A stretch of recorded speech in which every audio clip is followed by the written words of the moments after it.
serangkaian tindakan untuk mencari dan menemukan ada atau tidaknya tindak pidana.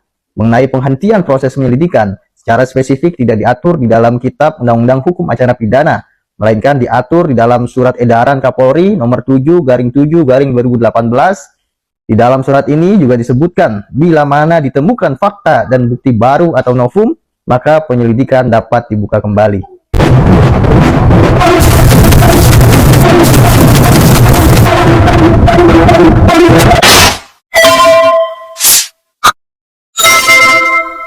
Selamat malam Bang Jamin, terima kasih atas waktunya.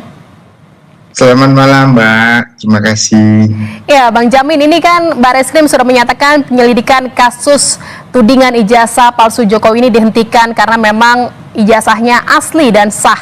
Apakah dengan dihentikannya penyelidikan oleh Bareskrim ini juga menentukan polemik ijazah Jokowi yang juga berjalan di PN Sleman dan juga Polda Metro Jaya ini akan selesai? Saya akan menyampaikan beberapa hal. Yang pertama, ini adalah proses penyelidikan.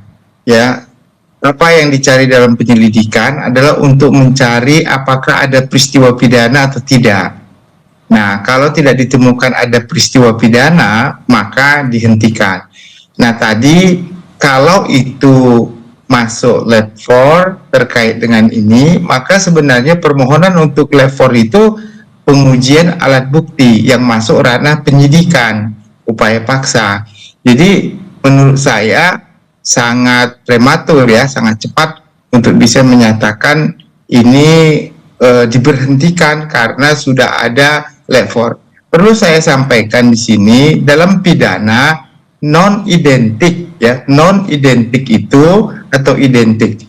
Kalau non identik berarti kan tidak sama. Belum tentu non identik itu asli atau yang identik itu sama. Jadi dalam pidana itu lab 4 itu kalau dibilang ijazahnya asli, belum tentu itu benar-benar asli karena identik begitu. Nah, atau ini sama pernyataan yang disampaikan oleh Roy Suryo tadi kita dengar bersama bahwa identik belum tentu otentik. Ini sebenarnya apalagi yang harus dikejar untuk bisa memastikan bahwa ijazah Jokowi ini asli? Nah, jadi dalam pidana itu hanya satu bukti saja. Itu bukti petunjuk yang menyatakan bahwa ijazah tersebut adalah identik, tapi belum tentu otentik, kan begitu kan. Nah, jadi karena perlu untuk menjadi otentik, selain ada alat bukti lab 4, dia harus ada alat bukti lain. Alat buktinya apa itu? Keterangan, contohnya pembimbingnya, keterangan dari dekannya, keterangan dari Kementerian Tinggi waktu mengeluarkan ijazah itu. Nah, jadi itulah penguatannya terkait dengan benar-benar itu adalah asli atau otentik, bukan hanya didasarkan kepada satu alat bukti, yaitu hasil lab 4. Nah, kalau pidana begitu, jadi minimum 2 alat bukti, nggak bisa satu alat bukti yang menyatakan kalau itu diberhentikan, begitu ya. Tapi sebelumnya Bang Jamin tadi, ya. Okay.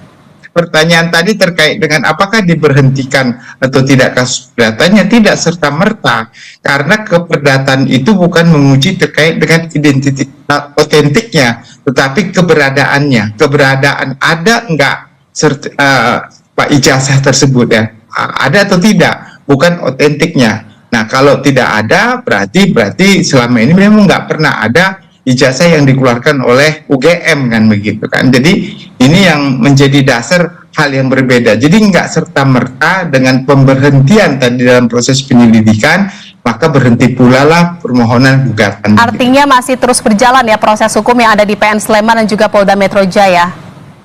Iya, karena di Sleman itu gugatannya terkait dengan keberadaan sertifikat itu atau ijazah itu ada atau tidak, begitu, bukan masalah autentisitas, begitu. Bang Jamin, ini kan Roy Suryo juga mengatakan bahwa hasil dari uji laboratorium Bareskrim ini kan bukan akhir pembuktian dan harus ditentukan di persidangan. Apakah memang harus sampai ke persidangan atau ke pengadilan untuk bisa membuktikan bahwa ini memang asli ijazah Jokowi?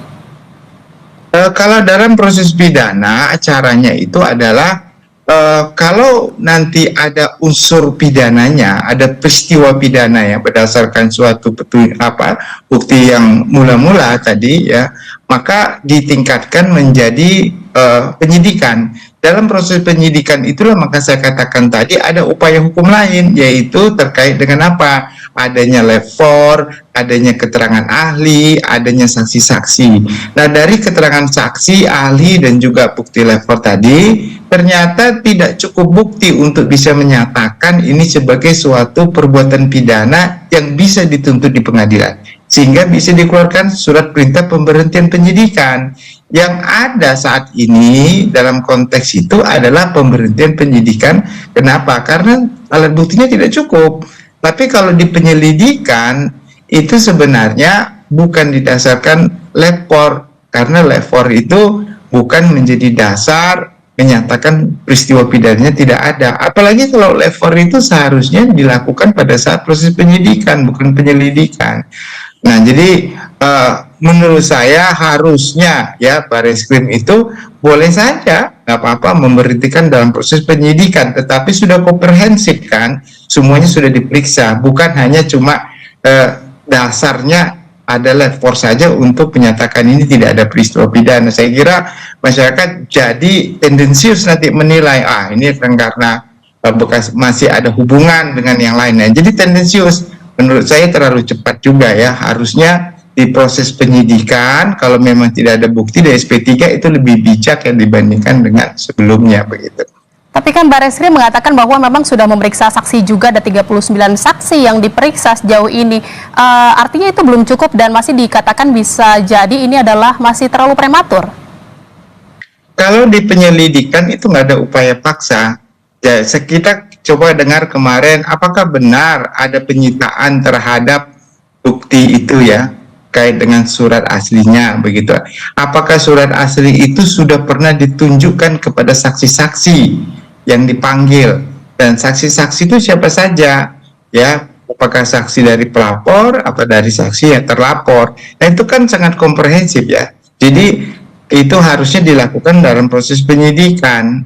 Saya tidak tahu persis kenapa sampai laporan ini tidak dinaikkan ke penyidikan.